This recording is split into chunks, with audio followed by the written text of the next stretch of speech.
Baik, saudara, sejak ditubuhkan pada 2005, Perbadanan Insurans Deposit Malaysia (PIDM) telah memainkan peranan penting dalam sistem jaringan keselamatan kewangan negara. PIDM berfungsi sebagai pelindung bagi pendeposit serta pemilik sijil takaful juga polisi insurans sekiranya berlaku kegagalan institusi ahli. Perbadanan itu juga diberi mandat untuk menyediakan insentif bagi pengurusan risiko wajar dalam sistem kewangan. Dan nyata tanggungjawab yang dipikul PIDM amat penting dalam menggalak juga menyumbang kepada kestabilan sistem kewangan. Namun, persoalannya, adakah rakyat sedar akan peranan perbadanan ini? Saksikan tinjauan yang telah kami lakukan. Saya memang tak tahu, tapi pernah dengar lah, tapi tak pernah ambil tahu apa tu kan. PIDM kalau tak silap saya ialah satu insurans. Jika berlaku apa-apa untuk simpanan kita dekat bank, insurans akan bayar balik lah. I tahu pasal PIDM dan normally kalau kita simpan duit kan dia akan coverage lah for up to 250,000 kan, macam itulah. Tak tahu lah. Memang tak pernah dengar ke? Pernah dengar dalam TV, tapi tak ingat dia punya maksud dia tu. Baik, itu dia antara tinjauan yang telah wartawan kami lakukan untuk melihat sama ada masyarakat yang berada di luar sana faham atau tidak mengenai PIDM. Seperti yang telah pun kami janjikan, bagi mendapatkan maklumat lebih lanjut mengenai PIDM, bersama kami di studio hari ini ialah Encik Rafiz Azwan Abdullah, merupakan pengurus besar eksekutif PIDM. Assalamualaikum. Waalaikumsalam. Terima kasih. Terima kasih Encik Rafiz. Tadi kita dah dengar ada pelbagai reaksi dan juga respon balas daripada umum. Itu baru sekelumit. Jadi kita beri penekanan kepada mereka yang masih lagi kurang arif. Mereka dah biasa mendengar sebab saya rasa promosi daripada PIDM itu cukup luas. Cumanya kita kena fahamkan kembali kepada penonton kita dari segi fungsi ataupun latar belakang kepada PIDM. Terima kasih Encik Isham. Terima kasih kerana menjemput PIDM ke studio hari ini. PIDM, Perbadanan Insurans Deposit Malaysia, adalah sebuah agensi kerajaan yang ditubuhkan di bawah Akta PIDM. Seperti yang saudara cakap tadi, ditubuhkan pada tahun 2005. Tujuannya adalah untuk mentadbir dua sistem yang sangat penting untuk konsumer keuangan. Yang pertamanya adalah sistem perlindungan insurans deposit ataupun deposit insurance system dalam bahasa Inggerisnya. Ini adalah untuk deposit-deposit awam di dalam ahli-ahli bank yang juga ahli-ahli PIDM, iaitu ahli bank konvensional dan juga Islamic banks. Dan sistem yang keduanya sejak akhir tahun 2010, kita juga mentadbir satu lagi sistem yang dinamakan sistem perlindungan manfaat takaful dan insurans ataupun TIPS, Takaful and Insurance Protection System dalam bahasa Inggerisnya. Ini sangat penting dalam konsumer keuangan negara. Ada dua konsep yang penting di sini. Yang pertamanya, jika berlaku kegagalan ahli PIDM, sama ada ahli bank ataupun syarikat insurans, syarikat takaful, PIDM akan membayar balik duit ataupun deposit yang berada di dalam bank ataupun pampasan untuk polisi insurans yang telah dibeli. So jangan panik, jangan gusar. PIDM ada untuk membayar balik.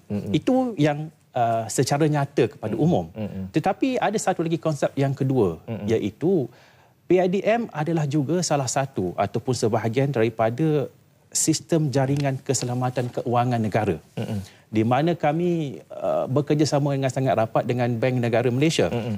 Bank Negara Malaysia merupakan pemantau selia utama, tetapi kami juga di belakang tabir juga memantau operasi dan keadaan bank, ahli-ahli institusi kami, dengan tujuan untuk mereka menggalakkan pengurusan risiko yang berhemah dan yang baik dan mantap supaya tidak berlaku kegagalan di masa akan datang.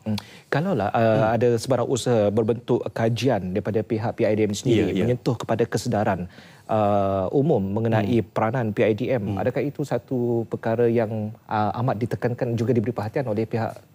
Ya, kesedaran umum itu sangatlah penting. Sebenarnya kami daripada awal lagi sejak tahun 2005 kita mengadakan kajian selidik dan kajian yang menyeluruh.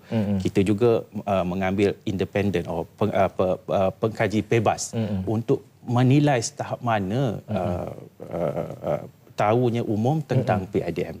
Pada hujung tahun 2013, kesedaran awam terhadap PIDM ialah 53%. 53%. Bagus, tapi mungkin kita tidak berpuas hati lagi. Daripada kita tengok daripada interview tadi, mungkin separuh masih tidak tahu PIDM. Tapi tahu PIDM tetapi mungkin tidak tahu peranan PIDM. Okey. Peratus adalah peratus. Kita mengunjurkan peratusan ini akan meningkat di masa akan datang. Kita itu melalui kaedah promosi. Mungkin 65% dalam 2-3 tahun lagi. Tetapi satu lagi yang penting ialah kualiti kesedaran. Betul. Kualiti kesedaran. Tidak cukup saja tahu PIDM. Yes, bagus. Tapi apakah peranan dan fungsi PIDM? Dan kalau boleh terlibat sekali dengan PIDM. Ya. Dalam masa ini Cik Syam elok saya bagi satu contoh yang berlaku di negara luar. Okay. Konsep deposit insurance ni dah lebih 100 tahun. Dan telah diamalkan di lebih 100 negara di seluruh dunia. Dia bermula pada tahun 1930 di Amerika Syarikat. Dulu dia panggil ada Great Depression di Amerika Syarikat di mana ekonomi merudum. And banyak bank-bank muflis dan pendeposit menderita merana. Okay? Dan ditubuhkan deposit insurance di Amerika Syarikat. Dan pada tahun krisis global 2008 yang baru-baru ni, sebenarnya banyak bank yang bungkus ataupun muflis di Amerika Syarikat. Tapi kita tak dengar berita orang yang beratur, yang panik di Amerika Syarikat because deposit insurance di Amerika Syarikat adalah efektif. Orang tahu wujudnya deposit insurance di Amerika Syarikat. Tetapi ada satu lagi negara maju di United Kingdom. Pada tahun 2008 kalau tidak silap saya, ada berlaku satu bank nama Northern Rock yang juga mengalami masalah. Berita keluar, pendeposit panik dan diorang beratur di seluruh cawangan bank di seluruh England. Apakah akibatnya? Kerajaan England terpaksa mengambil alih bank ini dan nationalize the bank dan menggunakan wang pembayar cukai. Tetapi di United Kingdom ada sistem deposit insurance. Bezanya kerana ia tidak diwawarkan.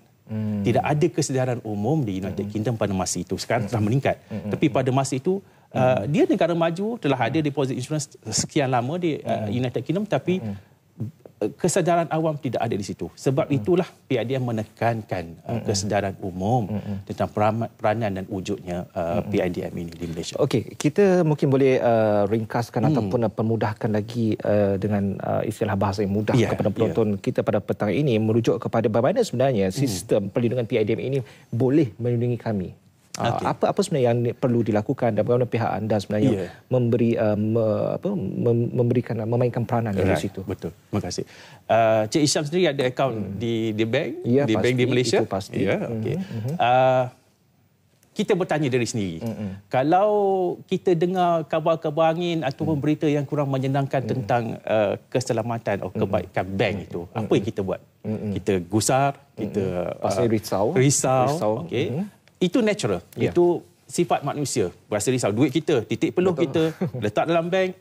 Apa jadi dengan bank ini? PIDM boleh mengawal tindakan seterusnya. Tindakan orang yang mungkin panik akan pergi beratur di bank. Akan menelefon sahabat taulan. Ada, ni bank ada masalah. Dan beratur di luar bank menyebabkan panik dan huru-hara. Tapi dengan adanya PIDM, jangan risau, jangan panik. Wang anda akan dikembalikan sehingga up maksimum dalam bank ialah sebanyak RM250,000. Kenapa RM250,000? Kita telah melakukan kajian dengan RM250,000 dalam bank ini, dia melindungi 99% daripada jumlah pendeposit di Malaysia. Jika Encik Isham ada lebih daripada RM250,000, itu yang untung 1% itulah. Itu penting untuk melindungi sebahagian besar, hampir 100% daripada pendeposit di Malaysia. Bagaimanakah kita melindungi? Yang pentingnya jangan panik. Yang keduanya, anda perlu yakin adanya PIDM untuk membayar balik. Yang kedua, anda perlu tahu siapa yang perlu dihubungi. PIDM ada di situ. Kita ada website kita iaitu di laman web kita www.pidm.gov.my ataupun kita ada talian bebas tol kami iaitu 1800881266. Di masa yang elok telefon, di masa yang tidak elok pun tolong telefon. So dapatkan maklumat dan informasi tentang PIDM. Yang ketiganya yang penting ialah risalah-risalah mengenai PIDM. Kita ada ketetapan-ketetapan. Ini ada risalah-risalah yang kita di seluruh ahli bank, ahli PIDM ada risalah ini. Kalau masuk ke pintu bank mesti ada dekal PIDM. Kalau tak ada tu kena cakap dan kita boleh usahakan. Orang awam perlu mendapat maklumat ini pada bank itu sendiri. Bank mempunyai kewajipan. Terus rujuk pada pihak bank lah. Bank mempunyai kewajipan untuk menerangkan kepada pendeposit ataupun pemegang polisi insurans tentang kewujudan PIDM dan perlindungan yang diberikan. Andai katalah, ialah sebabnya sekarang ini kita melihat apa yang berlaku di negara kita, kita jarang mendengar berita-berita yang agak sensasi mengenai penutupan bank dan tidak ada lagi, saya rasa untuk masa terdekat ini, berita-berita melibatkan kemuflisan satu-satu bank. Dan di ekoran apa yang berlaku pada situasi yang kita lihat mudah ataupun senang sekali ini, kita akan ada satu persepsi bahawa tidak mungkin ia akan berlaku. Tidak perlu memerlukan perlindungan stabil. Sebabnya kita, apa yang berlaku sekarang ini, kewangan kita, bank kita berada dalam keadaan yang sangat selesa. Apa yang mungkin respon daripada pihak PIDM menjawab kepada persoalan itu? Anda kata mereka bersepsi begitu. Saya akui, pihak PIDM akui sangat sukar untuk memberi penerangan dan kesedaran tentang PIDM. Tambahan pula di masa yang stabil, ekonomi kita kokoh, dikawal selia dengan baik, dan alhamdulillah semuanya berjalan baik dan lancar. Tapi mungkin satu masa akan datang akan berlaku. Ini sebagai persediaan. Yang menjadi sukarnya sebab perlindungan PIDM ini adalah automatik. Tidak perlu ada permohonan. So bila kita buka akaun di bank, automatik akan dilindungi oleh PIDM. So sometimes bila bukan kita punya usaha sendiri, kita tidak mengambil endah sangat tentang perlindungan. So kita kata tidak mungkin berlaku kegagalan. Kita mungkin ekonomi kita baik, wang ini akan dilindungi. Tapi kita perlu sentiasa ada persediaan kerana bila berlaku sesuatu, dia akan berlaku dengan secara cepat. Tapi kalau menurut apa yang dikatakan oleh Encik Rafiz tadi, ianya dia akan didaftarkan secara automatik lah apabila kita membuka akaun. Itu kalau bank itu mendaftar dengan pihak PIDM. Semua ahli bank bila sudah dilisenskan ataupun ditauliahkan oleh Bank Negara Malaysia untuk menjalankan operasi di Malaysia, semua ahli bank komersial di Malaysia adalah ahli PIDM. Semua ahli Islamic Bank di Malaysia yang dikawal selia oleh Bank Negara adalah ahli PIDM. Kita mempunyai banyak ahli dan kebanyakan semua ahli itu adalah ahli PIDM secara automatik. So pendeposit tak payah buat apa-apa. Jangan risau. Jadi sekarang ini sudah cukup jelas lah. Jadi tidak perlu ada usaha sendiri untuk mendapatkan, untuk membuat permohonan. Tidak. Akan dimohon secara automatik. Ada satu kempen yang difahamkan kepada saya, itu kempen Money Smart 123 ataupun 123 istilahnya. Boleh penjelaskan mengenai kempen tersebut? Ya, terima kasih. Ini je dia punya brosur dia. PIDM Money Smart 123 ini adalah kita punya pendekatan yang kita buat setakat ini untuk lagi mendedahkan tentang PIDM. Tapi kami berpendapat tidak cukup sahaja pasal PIDM. Kita perlu menerangkan tentang pengguna kewangan yang bijak dan berhemah. Ada 3 step. 1, 2, 3. Yang pertama, mengetahui produk keuangan anda. Anda perlu tahu bila anda Encik Hisham nak buat deposit di bank, telitilah apakah terma-termanya. Kemudian dapat tahu bank ini adalah bank yang berlesen atau tidak, ataupun dikawal sedia. Siapakah? Jangan sesekali meletak duit di bank yang tidak ataupun syarikat keuangan yang tidak ditauliah. Nanti kita tidak lindungi. Yang kedua, ketahui risiko keuangan anda. Kita ada risiko toleransi masing-masing. Tidak semestinya produk yang memberi keuntungan yang paling banyak yang terbaik untuk kita. Sebab setiap orang ada sendiri kita punya kemampuan kita. Dan yang ketiga yang paling penting ialah mengetahui hak keuangan anda. Hak pengguna anda. Hak dan tanggungjawab kita sebagai pengguna keuangan. PIDM di situ. Anda perlu tahu bagaimanakah anda dilindungi oleh PIDM. Bagaimanakah, apakah limitnya. Bagaimana lagi untuk memaksimalkan perlindungan anda. Dan kami bekerjasama dengan agensi-agensi lain seperti Bank Negara Malaysia semestinya dan juga Biro Perantaraan Keuangan ataupun Financial Mediation Bureau ataupun agensi kaunseling dan pengurusan kredit AKPK. Kita bekerjasama dengan banyak-banyak agensi. So pengguna keuangan perlu tahu siapa yang perlu dihubungi kalau ada kemusykilan dan sebagainya. Ada tak menunjukkan sebarang pengalaman yang memberi satu pengalaman bahawanya mungkin ada institusi kewangan yang mengalami peristiwa yang tidak diingini? Setakat ini alhamdulillah sejak tahun 2005 tidak ada lagi. Tidak ada lagi. Tapi kita tidak boleh sudut senang. Kesedaran umum inilah kita tekan dengan rancangan kita hari ini dan dengan kempen-kempen kita jalankan ialah dalam masa yang senang inilah, masa yang tidak ada kemerosotan ekonomi macam ni, kita perlu mendedahkan lagi tentang kewujudan PIDM sebab itu penting. Kita kena sentiasa bersedia untuk menghadapi segala kemungkinan.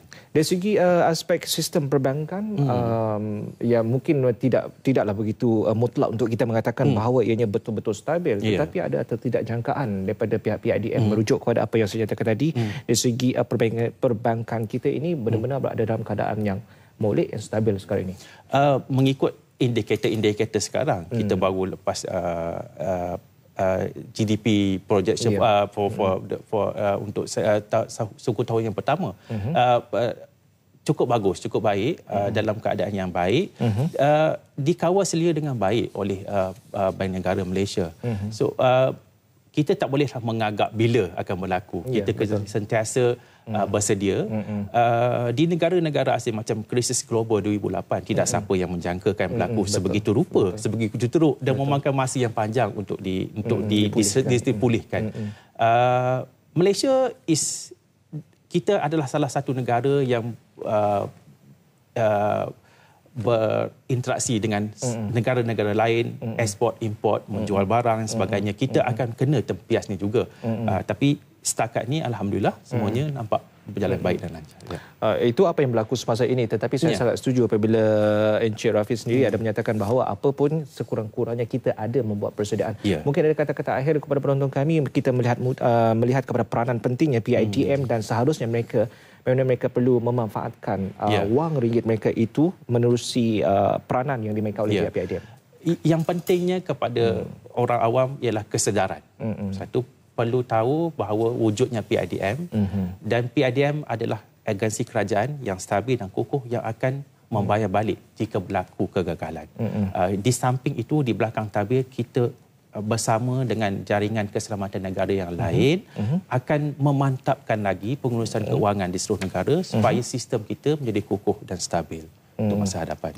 Okey, kita ucapkan terima kasih kepada Encik Rafiz Azwan, Pengurus Besar Eksekutif PIDM, dan kita mengucapkan terima kasih di atas usaha daripada pihak PIDM. Sekurang-kurangnya penonton kita hari ini dia dah faham dah mengenai PIDM dan dah boleh tarik nafas lega. Jangan risau, kewangan anda akan berada dalam keadaan yang molek di bank-bank yang ditauliahkan. Itu yang lebih penting sebenarnya. Terima kasih sekali. Terima kasih.